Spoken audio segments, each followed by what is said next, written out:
Hello and welcome to How to Learn Fiasco here on Roll20 app.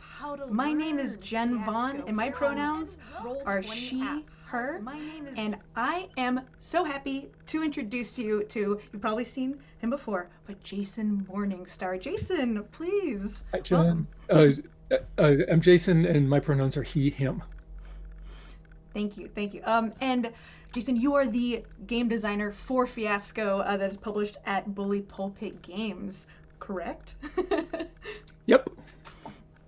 Excellent. I have like a million questions, but I know that you want us to get into how to play the game, right? Because you want people like at the table, playing either virtually or physically as soon as possible, right? Like just creating I chaos. really, I really do. I would love for people to tune into this and be able to walk away feeling comfortable and confident to play the game.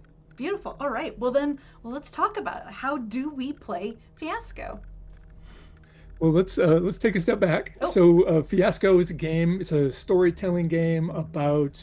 It's inspired by cinematic tales of small-time capers gone wrong. It's about dumb people getting in trouble. It's about powerful ambition and poor impulse control. And if you've watched any of the Fiasco Friday episodes that you have so capably facilitated, Jen, you get to see that all the time. If that's your jam, then Fiasco's the game for you. So we're really here to tell a fun story about humanity and failure with our friends. Bad things are going to happen. And the best way to have fun playing Fiasco is to embrace failure and help each other. So like that's kind of the framework that you have to sort of buy into to really enjoy the game. And I think it's important to front load that so that people don't come and be surprised because it's a little different than the expectations of many role-playing games. yes, yes. I feel like some of those expectations are to either win, essentially, or like, get the princess, win the gold or whatever. And in this, it's sort of like give in to your bad side almost, or your wild side. Yeah, I mean, you can absolutely play someone who's really trying to succeed, but as a player, you probably want them to fail secretly, and that's kind of the best mode for Fiasco. So yeah, it's very different from you know the standard formula, which is that we're trying to be competent, we're trying to do well, we've got an objective, and we're trying to achieve it. This game, all bets are off Right. for sure. So it's actually also a great game to play to blow off some steam too, because you can just be like, I will be that person that runs upstairs while being chased by a serial killer. Well, you know, That's right. you're That's right. usually In screaming fact, down. Yeah. Sorry. In fact, you what? absolutely should. Oh yeah, you Common should. Yeah. sense should be out the window, right? Well, great. Making bad choices. Yes. And speaking of choices, you have a lot with Fiasco, right? You can play in multiple genres. Yeah, the nice thing about it is that it's a framework that allows you to sort of choose a setting. And obviously, if our goal is to play about dumb people getting in trouble, then they can be in a variety of situations. So yeah, there are play sets for the game, and each play set defines sort of the kinds of relationships and the context that they're going to be in. And they're all a little bit different, but they all kind of play the same way. So you can choose one that you know that you and your friends will particularly enjoy. Ooh, well, then I feel like I have to ask, what? Okay, I know you designed some of the play sets, but also some other people have. So That's true. of the play sets, what's your favorite one that you made, and your favorite one that someone else has made? And sorry, maybe I shouldn't say favorite. I don't want to like get anyone. One that you have particularly enjoyed recently. I really love the one that I wrote that I really love is Rainbow Mountain, which is about a charismatic hippie cult. And I just every time I play it, it's always hilarious, and I love it. One that I really love that someone else has written for the new version of Fiasco, the card-based version that's also on Roll20, is James Mendez Hode's Fist City, which I have a soft spot for it. I think it's really really fun, and it's it comes from life. You can tell that James has lived this life, which is really beautiful. And one of my favorite play sets, I'm going to throw in a third one. This one hasn't and probably never will be converted to the new format, but in the old version of the game, there's a play set called Planeta Droga, which is a Portuguese play set by Rafael Pinheiro Costa that's really beautiful. He took the Fiasco format and wrote a playset that expresses his love for his brother and his brother's struggle with addiction. So it's really out of left field. It's very it's fascinating and beautiful to see how he used the game's tools to do something actually kind of meaningful rather than just escapist fun.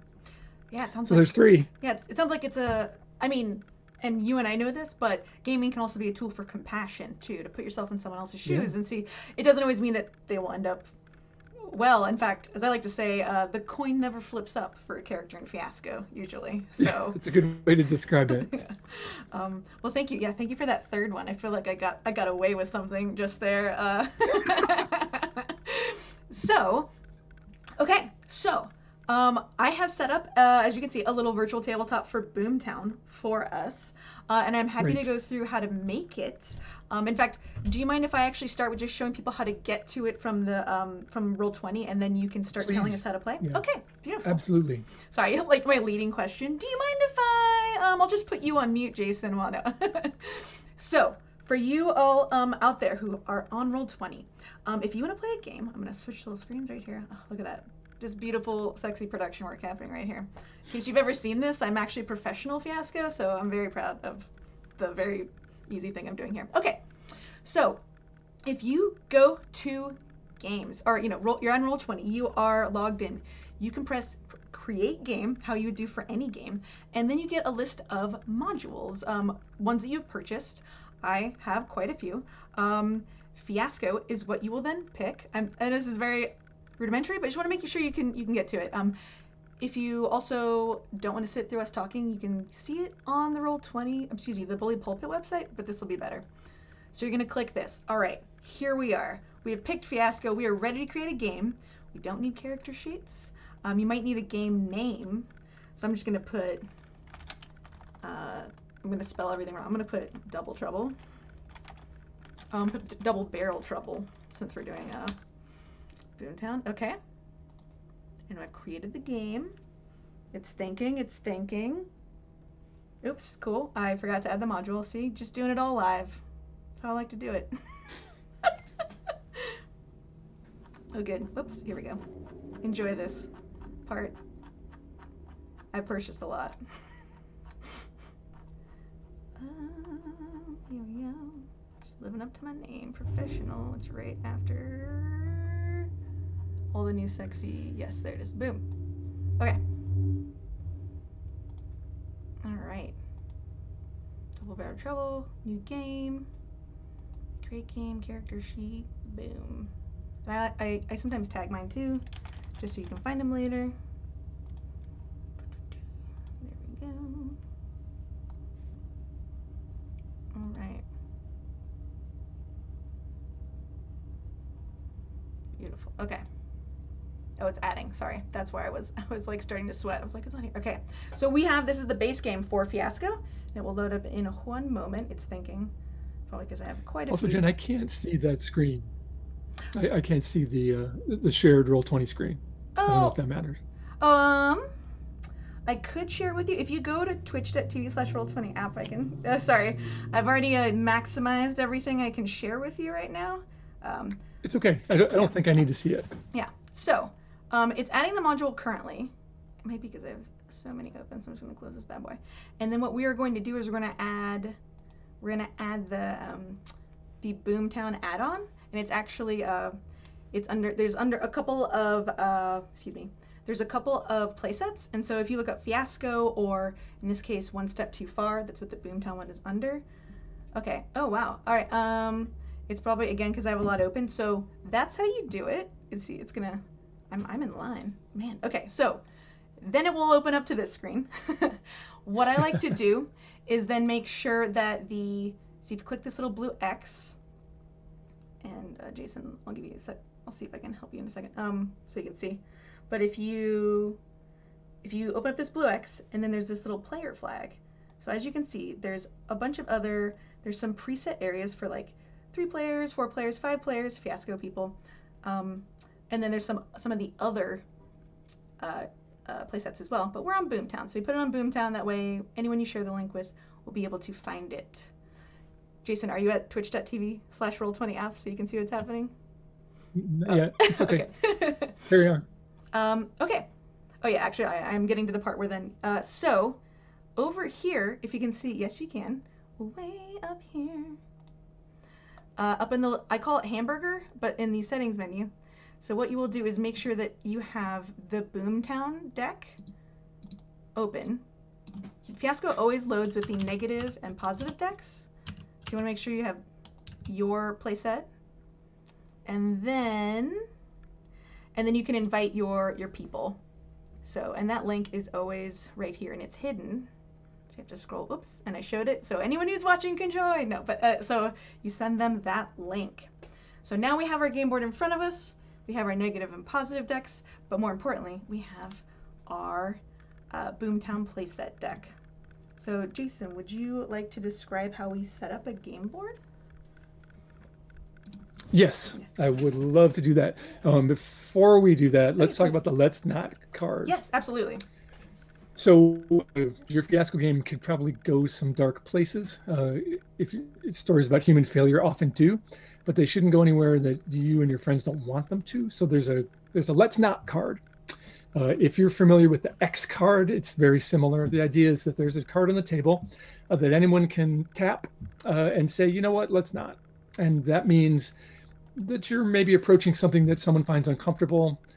It's just a gentle reminder that we should be playing with an open heart and caring about the people around us. Jen, how do you use it in Roll20 if you had to signal to somebody that you wanted to use the Let's Not card? So I currently do a very cool thing. So for anyone watching, I have moved over to the little newspaper section, and it has the rules for Roll20. It has the Let's Not explanation, as well as your score and kickers for your game, which we'll go over in a minute. Mm-hmm. So that is where a Let's Not card is, and what you can do is you can show it to the players. You can have it in a little section, and they can actually just tap on the card, and it pops up. I have also made it a little item, like another card you can add to the actual table itself, and someone can drag it over, and then both ways, though, are anonymous. So this way is also good, and that way, again, because like I like to, I usually set the intentions of the game too, like with I send consent forms and stuff, so I can find out like someone doesn't want to venture into tornadoes, and then at the beginning of a game, I have all that stuff, and I usually, again, anonymously say we're not going to touch on this, this, and this. But yeah, sometimes you don't know if something's going to trigger you, or you get just a sick feeling. So the Let's Not card is beautiful, and then everyone can just rewind like a couple sentences and start, and then move on from there. So it's about again having a good time with your friends, and sometimes that means not taking the narrative down the deepest, darkest wells. Because don't worry, Fiasco will take you to multiple dark alleyways. Like you don't have to worry about that. So yeah. It will. So I'm particularly happy that that's part of the game, and that it's a tool that's available to you, and that you should normalize its use. It doesn't have to be a big deal. So I wanted to point that out before we get into the cards and how they all work. So it's a card-driven game, and do you want to do the setup? Is that what we're gonna do now? Yeah, let's do the setup. Unless you wanted to talk about something else. Okay. Like again, I felt like no. Or we could also talk about the kicker and the score too. Oh yeah, sure. So every playset has a score, which is just a few sentences that describe what the playset's about, that sort of set you up in the fiction. And for Boomtown, it's this is a Wild West town, and things are rough, and we're going to get in trouble because there's gold mining here, and the people who make the money aren't the people who mine the gold, right? Sounds very familiar. So we're kind of situated in that context, and then there's also a series of kickers, which are really just small situations that are designed to literally kick off the game. So can you read us a kicker, Jen? Yeah. Your character and another talking about a shared past. Who were you then? How does your past haunt you? Right. So like you hear that and you're like, oh, great. Well, now I know what to do. So the kickers are really there to spark ideas and get play started quickly. But you might not need them, because the way that we set up the game actually is going to give us a lot to work with. So let's do that now. The first thing that you're going to do when you're creating the setup for the game is to define relationships between characters. And the important thing about relationships is that they are between characters. So if there are 4 of us playing, or I guess we can do a 3-person setup. I don't know what you put in place, Jen. Let's do, yeah, we can do 3. Yeah, absolutely. Okay, 3 is simpler, but it works for 3, 4, or 5 players. So you're going to have a relationship with the character of the player on your right and on your left in physical space, and in virtual space, I don't know how you figure that out, I guess, on the playmat. But the idea here is that a relationship is going to define the connection between 2 characters. It doesn't define a particular character. So they're adjacent to people. So let's pull out some relationships and see what we've got to work with. Oh, great. Yes. Yeah, so I picked a couple. I'm grabbing a third one, but romance, current spouses, both married to the same spouse, sequential or tandem, you know. Again, this game is for everyone. No. So, and actually, what I also like to do when I'm playing this here is, since we're not at a physical table, what I usually do is I'll write down people's names, so that way we can. So, Jason, I'm going to put you here if that's okay. I'll make that much bigger. Okay. Yeah. So that way. Time to get in trouble. No. And which member of Bully Pulpit or Roll20 should we add to our game? Let's see. Oh yeah. Let's add Jaslyn. Jaslyn, yeah. All right. So Jaslyn won't mind this at all, folks. So. Okay, so one of those relationships, romance current spouses, is great because that tells us a couple of things that are important. First of all, a relationship like that, you definitely want to check in. So if I'm choosing romance current spouses with Jen, I'd be like, hey Jen, are you cool with that?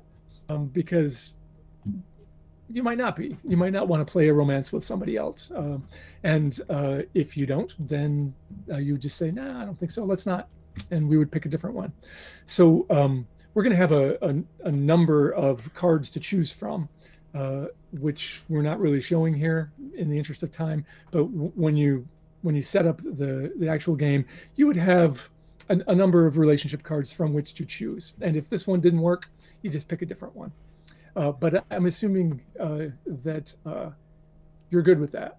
Yes, sorry, I am good for this for the sake of our right. Our teaching. Yes, yeah. So yeah, we usually throw away a couple relationship cards during the game that we play too. So yeah. Right, but we've agreed we're going to have our characters are going to be spouses, and we know that now. That's just a thing that we've set up. We don't know what kind of spouses they are. We don't know their gender or their relationship with each other in terms of whether they're friends or enemies, but we know that they're married. Right, so that's great, and honestly, that's all we really need to know about that relationship at this point in the game. Now, what else? What do you and Jaslyn have between you? We have family, unrelated but as close as blood. So, oh, nice. Yeah, maybe we grew up together, or it was like we were in an accident of some kind together, so we're like bonded by trauma. So, yeah, that's super good. That's great, and that's again, that's a relationship that it's kind of predefined. We know what that means, but we just don't know the details. And the third one, which is between Jaslyn and I, is really great. This is like a really good setup because that one is also sort of about marriage and commitment, right? I have a feeling that what I would pitch is that Jaslyn is maybe my character's former spouse. Or that I'm secretly married to them and you don't know it, or something like that. The idea here is that all these relationships interconnect and start to spur ideas. Maybe secret marriage is really the good one, that I'm a bigamist somehow. That's right. Yeah, you're sowing awesome discord. Yeah, absolutely. And for me, and you can see that the way these cards are arranged, I'm probably the one that's the bigamist, although I guess Jen could be too. It's fine.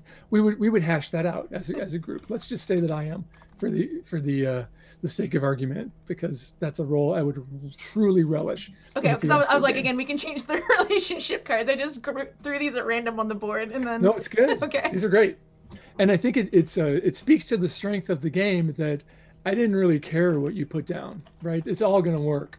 It's all going to work. So once we have relationships, we're going to attach things to those. And the things that we're going to attach are needs, locations, and objects. And we're going to have one of each.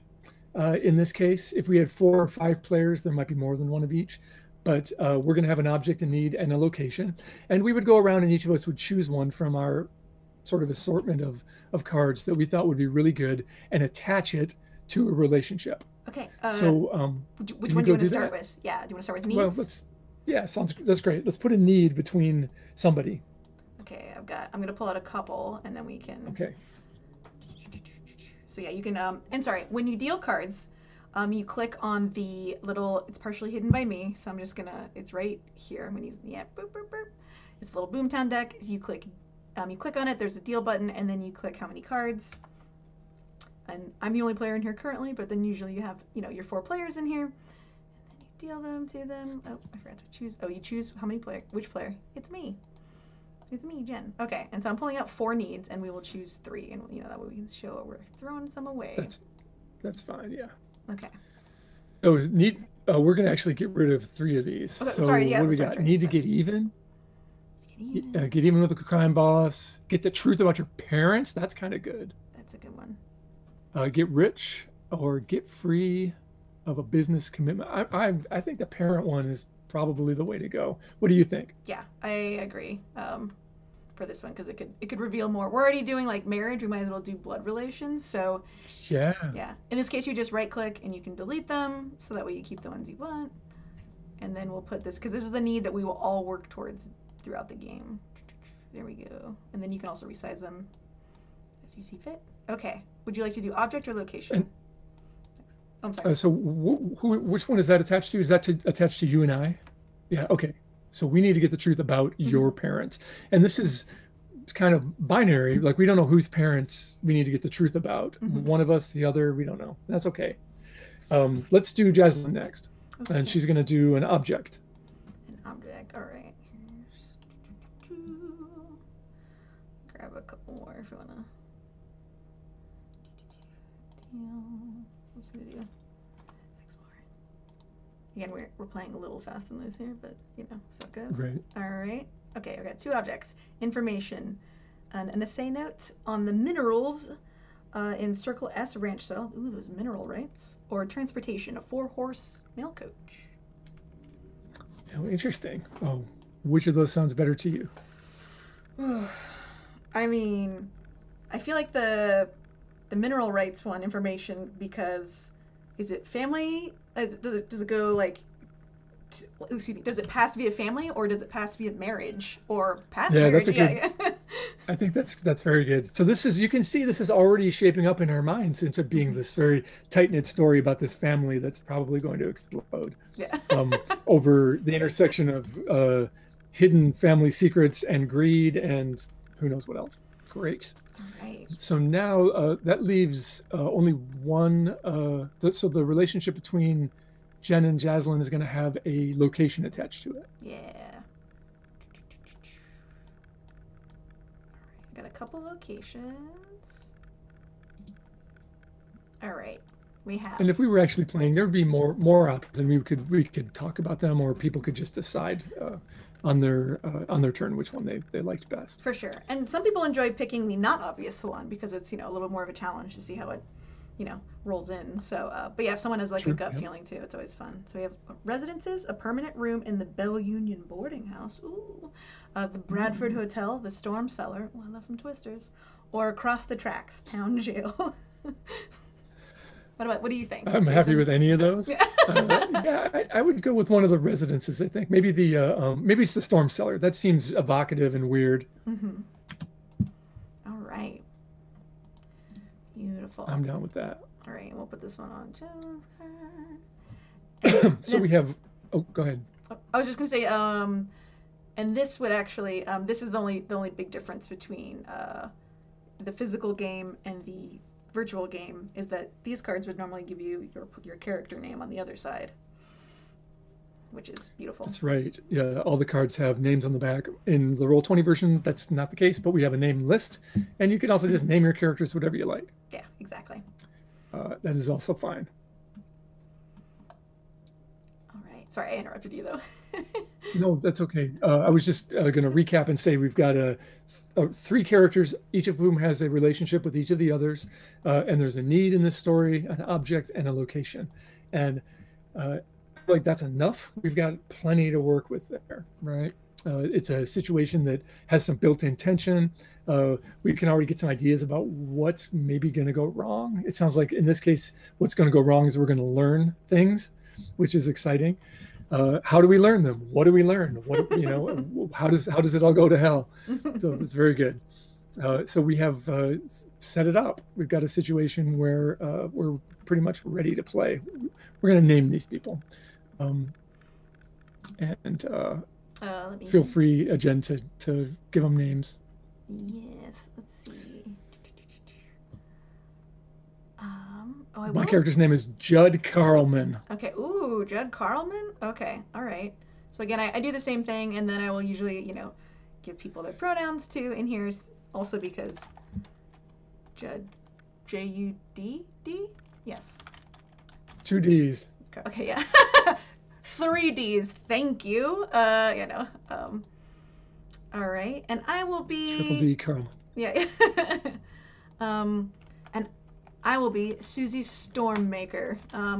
You know, gonna, yeah, I'm annoying. I like alliteration, or yeah. So. That's very good. Or maybe you're like a weather witch. Who knows? Yeah. That, I mean, Could yeah. be.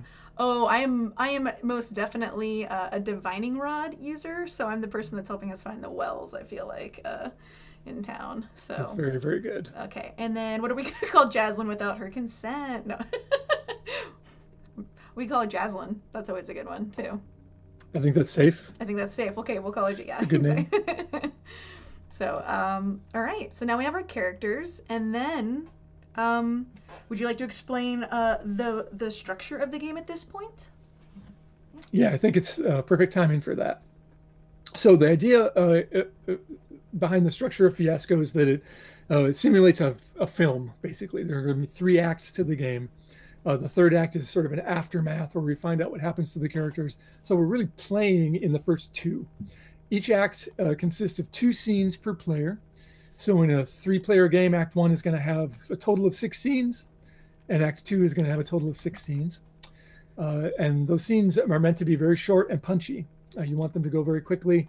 And the way that they're set up is that when it's your turn to have a scene, and you can go in order, you can sort of rotate around, or you can do it popcorn style, where when somebody has a good idea, they jump in with the scene, whatever's comfortable for you, as long as everybody gets 2. And then you have a choice to make. And that choice is whether you want to establish the scene or resolve the scene. If you want to establish the scene, you've probably got a good idea. And you can just say, I want a scene with my character and Jen's character, and I want them to be in the storm cellar, and I want someone to come in on us while we're having a heated argument. You can lay it all out, but you don't get to decide how it turns out for them. Your other option is to say, I don't know exactly what I want for this scene. Why don't you all establish it for me, and I'll resolve it? And in that case, your friends are going to come up with the most awkward, horrible thing they can think of, create a scene around it, and you get to decide, excuse me, whether it's going to be positive or negative for your character. And we use the terms positive and negative outcome rather than win or lose, because you might very well win in a way that's really, really a bad outcome for your character. That happens all the time. So is the outcome positive or negative for them, not for the fiction at large? Sometimes shooting somebody in the leg means that your character won, but that's probably going to be a bad outcome for them, as an example. So if we were going to have a scene, let's say it's my scene, and I'm going to decide whether I want to establish or resolve, and I'm going to put Jen on the spot by saying, yeah, I want to resolve this scene. So her and Jaslyn will come up with something, and I'm going to decide how it goes. Sweet. Do you want to do a little play acting right here? Is that? I love to play act. Let's do it. You want to just do like a little tiny game? Okay. Great. So you want to resolve it. All right. Well, I'm going to say, since we are technically married, okay, I'm going to I say like the technically there. That's good. Sorry, no. We're married in fiction, good. So just going to caveat every time. Different ways, though, to show off that I know how to use the thesaurus. All right, so I would love for Susie to be walking in on Judd hiding the note about the mineral rights. Perfect. In there, yeah. So, and then I usually have people also, depending on what's happening in the game, but like if it's since our first time, like describe what their character looks like too, not just repeat what I said. So like if you could start there, and then I will join you when I. Yeah, I think Judd is a classically handsome leading man, sort of in the Gary Cooper mode. He's in his late 30s, early 40s. He's already got some salt and pepper in his hair. He's terrifically handsome. He's well muscled in a sort of romance novel kind of way. He's just he's the complete package physically, but he's also you see immediately that he is deeply, deeply stupid. And he's trying to hide something under our bed, which is where Judd hides things. Beautiful. What's Polly like? Yeah. So Susie, already calling Susie by another name, so she's mad. No, no. Susie comes in. She is, I would say, like, she's probably lucky to have gotten Jude in the looks department, but not the smarts department. So I'm gonna say raven hair with like a raven wing swoop. That's the only word I have now. No, and wearing like a gingham dress that it's a little bit shorter, but it's around the house. Her house. You can do. Wearing like those like little Victorian lace-up boots. That are, like her that she got for her birthday last year, so she wears them all the time, polishes them nonstop, like they're her thing. Like make sure they're clean, clean shoes, clean mind. Susie Stormmaker Carlman, obviously. Should have put the hyphen in there. Goes without saying, yeah. Yeah. She's gonna walk. You do not have to play this game with voices. I will say, I like to annoy people when I play with them, so I always have a little voice acting going on. But again, you do not have to do it, but it helps me a little bit. So Susie walks in to see Judd. Judd, darling, I can see the little tear in your britches, right? What's going on over there? She's like walking around trying to look around. Susie, I was not doing anything. I was just looking at our bed, and you can see there's a piece of paper sort of hanging out between the mattress and the frame. Now I love that it looks. Are you trying to make the bed? Is that what's happening here? Because that would be the first in this very short marriage. Susie, I know we've been over this before, but I gotta tell you, like, it's hard for me to keep secrets from you, and I need you to help me with this. Okay, I'm trying to hide something, and I got all tangled up in it. Could you just go out and come back in and give me another 15 seconds, please? Well, now, and she runs her fingers up the buttons of his shirt, like boop, and bumps him on the nose while using the other hand to grab the piece of paper from the bed and opens it up. What? Are we rich? Are we rich? Well, Susie, no, we're not rich. That's I was trying to hide that from you. I didn't want you to see it. Now, there's only two reasons you would hide this from me. One, this has something to do with that ex-wife of yours, Jaslyn. Two, you don't believe in my power. You don't believe that I can find water, silver, and other brassy objects that will put food on our table. So which is it? Which is it? Great, and let's leave it there. That's perfect. So we've sort of set up a conflict in that scene, and that's the point at which we would have to know how it's gonna be resolved. And I'm gonna say, since you established the scene for me, I get to resolve it, and I'm gonna say it's gonna go good for Judd. There's gonna be a positive outcome for him. So we're going to continue playing that scene, knowing that in the end, Judd's going to be happy. Judd's going to get what he wants. It's going to go well for him somehow. And I don't know how that's going to happen, but it's going to happen. So let's play just a little bit more. Yeah, absolutely. So I think Judd looks at you and he says, Susie, I love you and I want to make you happy, and you just got to trust me on this. I don't have any feelings for that other woman. I only love you. And yeah, this is a piece of paper with a lot of writing on it. And yeah, it seems to look bad for me, but you just have to trust me. Trust old Judd. Trust old He means Judd. The best. Now, where does that phrase, why does that sound so familiar? Wasn't that your old campaign slogan? Well, it was. That's what got me elected mayor. Trust old Judd. Mm-hmm. And but I know all your little skeletons, I've been a good mayor. Judd. I know all your little skeletons. So don't try to. You know what? You're right. I'm gonna. Susie sort of like gives herself like a minute and like breathes in and out. She's like, I'm going to trust you because I love you. And I love you unconditionally this time.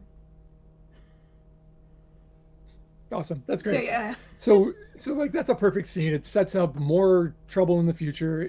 It really shines a light on these characters and brings in other elements in the setup. So great. That was a really good example. So that was a positive outcome for Judd. And in terms of playing in Roll20, what happens when you get a positive outcome? Yay. When you get any outcome? Yes. So you go over, as you can see, I've moved the board a little bit, so you can see these negative are the red cards and positive are the blue. And so what we do is we would deal one card. So and normally you'd have like 4 players, so you would say deal 1 to Jason, but we're just gonna say it's me for now. Oops. Well, all players works too. Boom. And then they have that card. Oops. Everyone's covering up. They have that card that they will keep until the first act is over. Would you like me to show the card now, or should we? And we can just pretend. Or yeah, I'll let you set it up. Well, let's go. Why don't you give yourself a couple of outcome cards as well, and we'll just go right to the tilt. All right. So over the course of your scenes, you're going to get these outcome cards, positive or negative outcome cards, and you're going to just accumulate those. You'll have 2 of them, one for each of the scenes that you did. When it's time for the tilt, which is after Act 1 is finished. So just pretend we played out 6 scenes. Each of us has had a couple of scenes. A bunch of stuff has happened. The bad guys have come to town and they're going to steal our deed. Susie's discovered that she's in a bigamous relationship. All kinds of drama, all kinds of failure and stupidity has already happened. And we are set up for the tilt. I can see that Susie has had her 2 scenes. One was good and a positive, one was negative. I had a positive and a negative scene. It looks like Jaslyn had 2 good scenes for her character. She's awesome. So when it's time for the tilt, you're going to flip those over. And just to clarify, the tilt is something that happens between the 2 acts that injects even more chaos into your game. So in the unlikely event that you reached the midpoint of a fiasco game without having any chaos or desperation built in, the tilt is going to give that to you. So let's take a look and see what we've got here. Absolutely. We're going to. So what the procedure here is, each of these cards has a number on it, and that number's ranges from 0 to 5. And you're going to, if they're the same color, like Jaslyn has, you're going to add them together. If they're different colors, you're going to subtract the higher from the lower. So that looks like. Oops, and I have a 4 red and a 3 blue, which is 4 minus 3. So I have a 1. You have a red 1. Jaslyn has a 3. And I also. You also have a 1, right? So Jaslyn's going to pick a tiltment, and Jen, you're going to pick one too. Okay. We tied, I think. You go ahead. Yes. Cool. And so because I have the highest number in the red, I get to pick from one of the reds. So somebody blissfully ignores the obvious signs, or the wrong person gets busted. Ooh, I feel like the innocence one is, again, whatever feels right to you.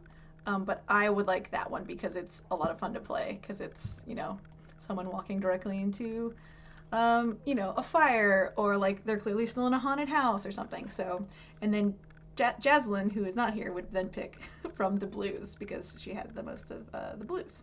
So, but which one sounds good to you, Jason? Oh, so yeah, pick one for her. Okay. Paranoia. Someone develops conscious. Something precious is on fire. Ooh, yeah, fire.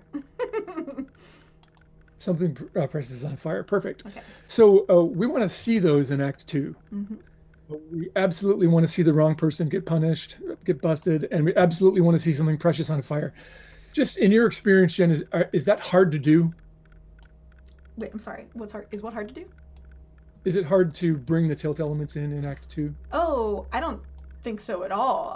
I think the tilt elements, like it's sort of like, you know, if Act 1 is like, you know, you're setting the scene, you're leading up to a climax or whatever. The tilt element is like when everything goes wrong for everyone. So, yeah, it's, and sometimes we communicate like, I think I have something for this tilt. Like we'll communicate privately on the show in case anyone's wondering, and then so that way it can be a surprise on screen. But yeah, like you could be like, yeah, I feel like it's something that's, again, on the rare chance that you, like, the fiasco has not started, the chaos has not commenced. Yeah, the tilt is beautiful. So we're going to play Act 2 just like Act 1. Everyone's going to have 2 more scenes. They're going to establish or resolve each of those scenes. And the only added thing to think about is what we're going to set on fire, because something's got to be burned down. Something precious. Could be a person, could be an object, could be that deed. I think I would probably be looking to burn that deed, right? That's just perfect. Mm-hmm. But who knows, right? Mm-hmm. We would have clearly identified some things that were worth burning down. Yeah. So those things get incorporated somehow in Act 2. Yeah. And otherwise it plays just like, oh, go ahead. Sorry, I was gonna say someone blissfully ignores the obvious signs. It could be, since this is a semi-romance based, it could be that Jaslyn and I have decided to go start our own business, and I will also divorce Judd or something, and, you know, he keeps finding our plans or whatever, so, yeah. Yeah, right. Those kinds of things often happen where there's a through line that we identify pretty early on and then just build and heighten it throughout the game. So the tilt elements are there to help you if you need them. They're always fun, but you may have your own thing going by the time Act 2 rolls around. So that's 2 more scenes per player, and then that's going to end. The game is effectively going to end after Act 2. That's all the scenes you get. That's all the role playing you're going to be doing. And by that time, things will be usually pretty chaotic. You will have told a pretty satisfying story. And the main thing that you need to learn about then is what happens to these characters. Where do they go from there? And that third phase would be the ending of a film or the third act, and we call it the aftermath. And in the aftermath, it's just like the tilt. We're going to reveal those cards, do that math again, and the numbers that you get there tell you something about how your character is going to sort of do in the future. The lower the total that you get, the worse their outcome. The higher the total, the better their outcome. And that means that somebody who is constantly having positive results is going to do great. Someone who's having constantly negative results is also going to do great, which mimics the kind of film that we're looking at. In a Coen Brothers film, often there's a character who's just awful, and they do great. Like nothing ever goes right for them, and then they end up succeeding very well. And then if you're in the middle, you're in trouble. If you do a little good, a little bad, you're going to be in trouble. Absolutely. So can we do aftermaths for these characters, Jen? Absolutely. So I have pulled out all the cards for us. Great. Do you want to do some math for? Let's see. I think we pulled. Did we pull both of your cards? I think we did.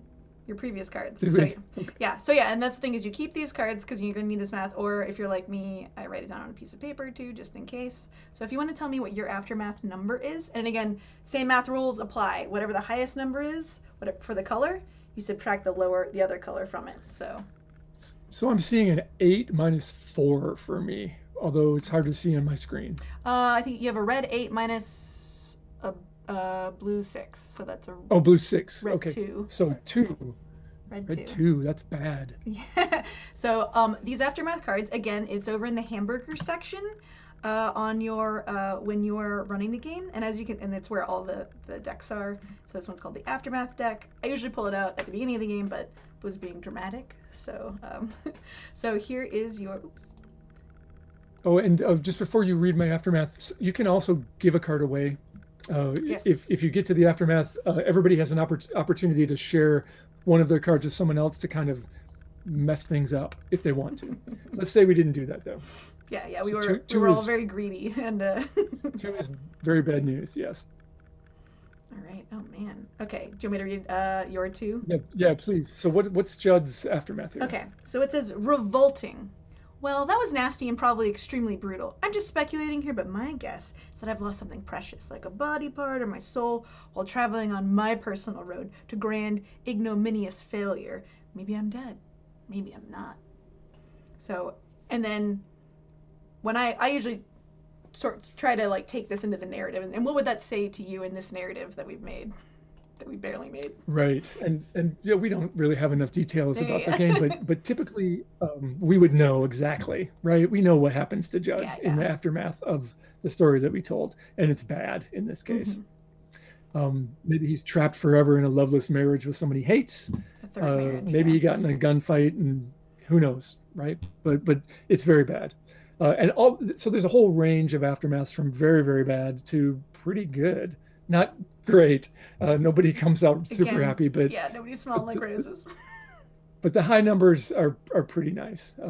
So once you've figured out the aftermath, the game's over. You're done playing, and it's designed as a one-shot.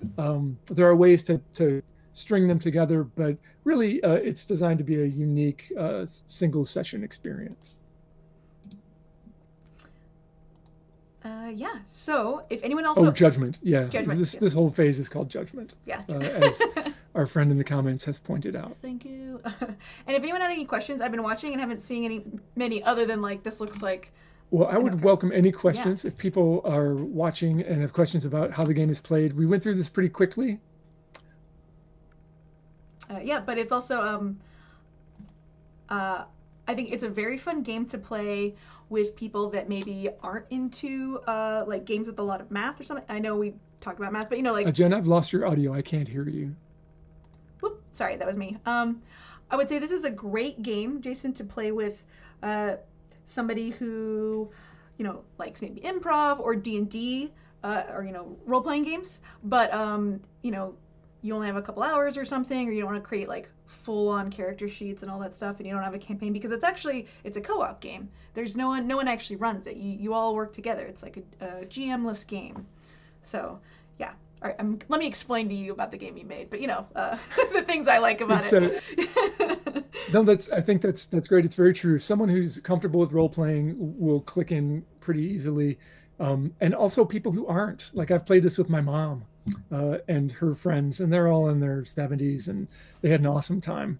They got it right away. They understood what to do, and if you just sidebar, if you get a chance to play with elders, absolutely do it, because they are the most raunchy, evil-minded people that you will ever meet. So like it was an experience. It was somewhat embarrassing for me, and in the best way. They 100% went there. Every chance they got. To be a fly on that wall, would have been wonderful. Do you think they'd want to do? It was a good time. Do you think that group would want to stream sometime with you? Like we could just bring them on and be. Yeah, my mom would be totally game for that. We could do it. The game in Gmaz or something. Yeah. Yep, that would be very, very good. Yeah, and I would say like people you don't think necessarily are into gaming would also appreciate it too, because, I mean, we've all been in a cafe and like made up a story about some couple or family, you know. So it's all about that. It's like, what's the worst / best thing that can happen for these people? So. Indeed. Yeah, and I'm not seeing any questions, which tells me, Jason, that we've done a perfect job. So not that. Yeah, right. Flawless, 100%. Yeah. So you can actually there are several new play sets from Roll20 and Bully Pulpit Games, or from Bully Pulpit Games of Fiasco that you can buy on Roll20, and they are additions to the Fiasco game. There's a bunch of different bundles too, so there's everything from there's a Pride and Panic set, so if you are wanting to do something that's sort of set in like a Jane Austen type universe, you can have a lot of fun there. We played Murder at Prestige House by Banana Chan a couple months ago, and that's a new one, and it's about influencers and social media. So that one was very easy to get into and play the worst versions of ourselves. So because we've all, unless you, I mean, if you're watching this show, you know a little bit about social media just by by being here. So yeah, everyone had enough to tap into, and we've been we have. Excuse me, I don't know where. So you can play these games. There's also the physical game too. Like quietly. No. But the beauty of Roll20 is also that we are in the middle of a pandemic. So like you can play this with anyone around the world. So invite them over to your table virtually and have a lot of fun. And again, we have a little setup here, but there's also ways to use your video and audio in Roll20 as well. So you don't need a separate setup. Like in Google Meets or anything, so it can all be your one-stop shop for playing Fiasco and having just an earth-shakingly terrible time for your characters. So that's right. Yeah. Did you have anything else to? Thanks for. I'm sorry. Yeah. No. Thanks for having me, and I'm glad I got to work with you here to try to explain the game a little bit. I hope it helps people. If it doesn't. Bully Pulpit's on Twitter, bullypulpit_HQ. Send us your questions. We'll be happy to answer them. We want you to play and enjoy our game, whether that's in a physical format or if it's on Roll20. We just love to see people play and bring a little happiness to the world. Absolutely. And if you would like to see one of the games in action, we have a bunch of Fiasco First Friday, the first Friday of the month, that are on Roll20's YouTube channel, or you can tune in January 7th, 2022, 5 p.m. Pacific, and where we play a game in 2 hours, and we have a different set of characters and players every month that we sort of highlight people from video games, board games, and comics. So we would love to see you on January 7th. So without further ado, Jason, is there a place where people can find you on the internet if they'd like to follow more about your gaming lifestyle, or your perhaps about your cat? Well, yeah, you can find out a lot about my cat at JM Star on Twitter. That's probably the best place to find me. Bully Public Games also has a Discord, so you can find me there as well. But yeah, I'm around, and I love to talk to people. So yes, and Bully Public Games, yes, they're saying like come to the Discord and tell us what happened to your characters. Yeah, let us know. We want to know. I'd love to know. Yeah. From the worst to the best. Like Yep. Yeah. We actually played and I'm saying this with a small just so Jason's not hearing. Last time when we played Fist City, we actually didn't do the aftermath because it was a story about unlearning male toxicity and toxic behaviors. And I was just like, I kind of want this just to end. So, I made an executive decision, for the narrative, but, don't tell Jason, okay? Nobody. Don't tell me. I don't want to hear it. No. Yeah, but please check out the Bully Pulpit Discord. Play Fiasco. I also want to see screenshots of the boards, too. I want to see, what you laid out, what you did, and what your favorite new play set is, too. I haven't played I would love to see that, too. Yeah. Thanks, Jen. This was really fun. Well, thank you so much, and thank you to Salty Ginger for being our mod. We appreciate you so much. And my name is Jen Vaughn. You can find me at thejenya, Jenya, on Twitter and Instagram. So and again, January 7th, be here. We want to have you come to this table so we can flip it over in front of you. We invite you. We beseech you. So thank you so much, and we will see you. We'll see you soon. Happy New Year's.